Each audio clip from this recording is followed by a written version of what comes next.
Hello, today is Tuesday, November 26th, 2024. I'm Tony Mangino from TC2, and this is Staying Connected. The latest market guide for telecom expense management, or TEM services, from Gartner was published on November 18th. On today's podcast, we're going to discuss the latest from Gartner and give you our perspective on the TEM marketplace based on the work we do with our clients through competitive RFPs, TEM implementations, and TEM health check reviews. I'm joined today by fellow TC2 directors Teresa Knudsen and Julie Gardner. Both Teresa and Julie have done a ton of work in the TEM space and have been thought leaders in this area for over 20 years. Teresa, Julie, welcome. Teresa, why don't you kick us off with your impressions of the latest market guide on TEM? Sure. I guess, as you mentioned at the beginning, this is a market guide, and it's not your typical Gartner Magic Quadrant that most everyone is familiar with. But this is a detailed report on what's happening in the industry, and it goes into specifics on the major players in the space. The guide is really interesting. It gives you key findings, market trends, and some feedback from customers. And I thought notably there were 4 things that were interesting in this year's guide. There is a continued heightened pressure on costs, so TEM services are more important than ever. That's the first. A second theme that carried over from previous market guides going back several years is that customers of TEM services are typically very dissatisfied with the services. So while it's important, they're not very happy with it. And the third one was that managing a TEM is very complicated. You have to understand what you're contracting for, what are you paying for, and you have to hold the TEM accountable. So governance is critical. And then the newer insight from the guide was that TEM costs have likely hit a floor, meaning clients are wanting more and more, and the cost to support is really increasing. So you're going to see changes in pricing from TEM providers, from maybe proposed increases on a percentage base or a gain sharing model, or even some time and materials support. Yeah, and truly nothing is complete these days without some mention of AI. And Gartner's guide mentions this in its second sentence when it states organizations are investigating advanced analytics and, guess what, AI-driven capabilities to optimize telecom expenses, ensuring that every service contributes measurable value. One supplier even mentions the goal of zero-touch TEM. Yeah, I thought it was really interesting. As kind of a fun fact is I did a word count on the abbreviation AI in the 2023 Gartner report to the 2024 Gartner report. And in 2023, it was only mentioned 6 times. Julie, you want to guess how many times it was mentioned in the latest report? 2023 to 2024. I'm going to go 6 to 50. It was actually mentioned 150 times. That's like a 25-fold increase. And so I think it's interesting is like AI is everywhere, and it's definitely in this report. Definitely. Well, let's talk about the gap that these suppliers are trying to fill with AI. We've seen the continued trend of experienced people who know this stuff retiring or being laid off on both the supplier and the customer side. So the knowledge gap is definitely widening. There is more and more complex work and less expertise. So AI to the rescue, right? I really, truly dream of the day where AI can dissect very complicated billing like an AT&T AVPN invoice back to the contract discount desk schedule, correctly dated schedule of charges, and in the right currency. Julie, that's spot on. And, I absolutely see that knowledge flight and brain drain as resources change roles and retire. On the last episode of Staying Connected, Larry York and I discussed the continued evolution toward more best-in-breed solutions and solutions providers in this network services space. So I have to imagine that what comes with this are more complex billing arrangements for a TEM to incorporate into their systems. Yeah, I absolutely agree with both of you. But, kind of getting back to the meat of this report, I mean, the pure play TEM providers that we see prominently in large enterprise space is, they haven't changed much. It's AssigNet, which acquired NTT's TEM business last year, Calero, CAS, Saycon, and Tango. So these are the providers that have the best ability to meet your global TEM service needs and coverage. But again, the field of players hasn't changed much. But I will mention Brightfin. So Brightfin's interesting. Brightfin is really starting to grow. They're based in Colorado, and their platform is natively built on ServiceNow. So when I looked at the 2023 report to 2024, Brightfin's spend under management almost doubled. But in my opinion, all of these providers have excellent platforms. So what really differentiates them? And I think it comes down to 3 things. It's how accurate is the data in inventory? The second is how good is the reporting? And the third, which is critical, is how knowledgeable are the auditors that are behind the scenes actually doing the work? And when you heard at the very beginning of this podcast that most companies are not particularly happy with these services, so that it begs the question, why? Yeah. And why is it? So I often work with my clients and helping them improve their relationship with their TEM provider. There are a lot of issues that can arise in these relationships. Really, the most common of the issues is a lack of governance by customers and providers. It goes both ways. So it's the customer and the TEM provider. Customers need to make sure that they give the right data to their TEM provider on a regular basis, including things like current contracts and any amendments and site lists, including sites that are going to be decommissioned. Customers also need to review inventory and reports in a timely manner, and most importantly, hold their TEM provider to the responsibilities that are outlined in the contract, including the SLAs.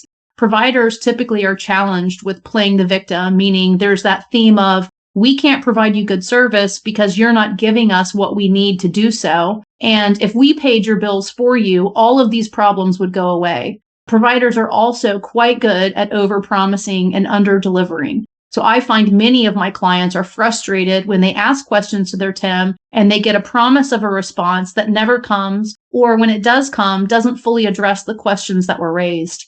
That's great observations, Jules. Teresa, what's TC2 doing to support our clients in this space? Well, this year, TC2 introduced a new service, which we call a TEM health check. We come in, we review your contract that you have with your TEM provider, we review the data in your platform, we review your inventory, and we give you an assessment of your environment and feedback on ways to improve the services, including gaps with root causes. There's recommendations on how to close the gaps. And we also monitor that relationship for 2 to 3 months post-report to make sure that things are moving in the right direction. And I think I was really surprised by the findings from the first few of these TEM health checks that I've done. The first one is that, as Julie mentioned, having a TEM pay your invoices on your behalf doesn't always solve things. And in instances where I did TEM health check reports, I found instances where the TEM paid past due balances on accounts multiple times. And the client was actually reimbursing the TEM for these costs, leading to very large credit balances on accounts with actually no investigation on part of the TEM to resolve. In one instance, I actually had to map out all the invoices, all the payments, all the account balances, late payment charges, and duplicate payments made by the TEM to show them how and when things got misaligned. And this happened on more than one occasion at the same client, and the root cause was always the same thing. The TEM was not paying current charges only. They were paying past due balances on a regular basis. So if a supplier didn't receive a payment in time or the next invoice came out, there would be a carried forward balance, and they kept paying and paying. This was multiple hundreds of thousands of dollars that got messed. And it took several months to resolve. And the second thing is that inventory accuracy is still a huge problem, which leads to incorrect reporting. And I think I was surprised to see how inconsistent the inventory was named, how circuit IDs are captured, how service addresses were captured. It is a challenge. Each supplier is different. Each supplier has different reporting bases and different types of circuit IDs. But to close the gap, we requested inventory reports from the key suppliers. We mapped those reports from the suppliers to what was in the TEM system. And then we did the very, very critical thing, which was validated the inventory in working meetings with IT. The savings that resulted from these meetings were phenomenal. In fact, for one of my clients, we called them the $300,000 Friday meetings because every time we met to validate inventory, we found more and more things to be disconnected. Yeah, so true. So another basis and interesting finding from these reviews was the fact that suppliers aren't identifying stagnant accounts that have credit balances.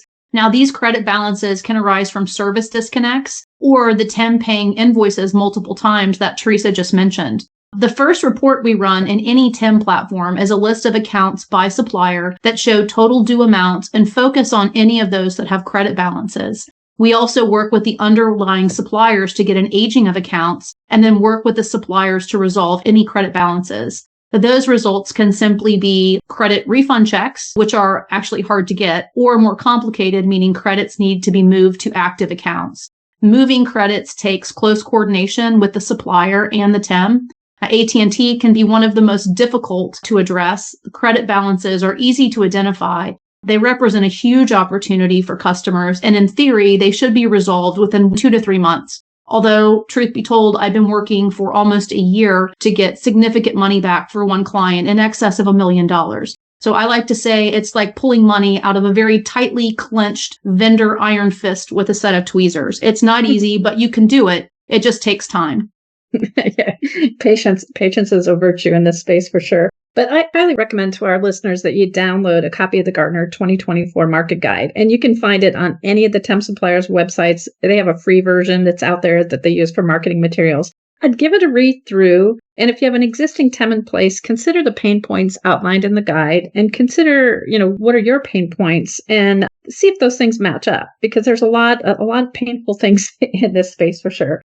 Julie, we've spoken before about the importance of tight integration with your TEM provider. What's your view on how to leverage the most out of the relationship?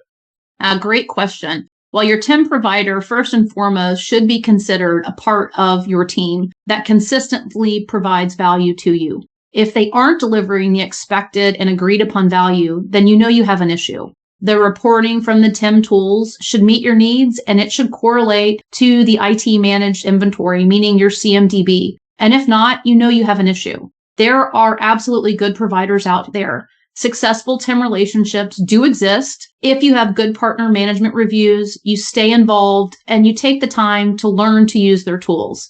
TEM providers can and they will miss audit opportunities simply because you haven't provided the most recent contract amendments to them. If you aren't sure if your provider is doing a good job, we would love to do a TEM health check review for you and help you identify those gaps that Teresa mentioned.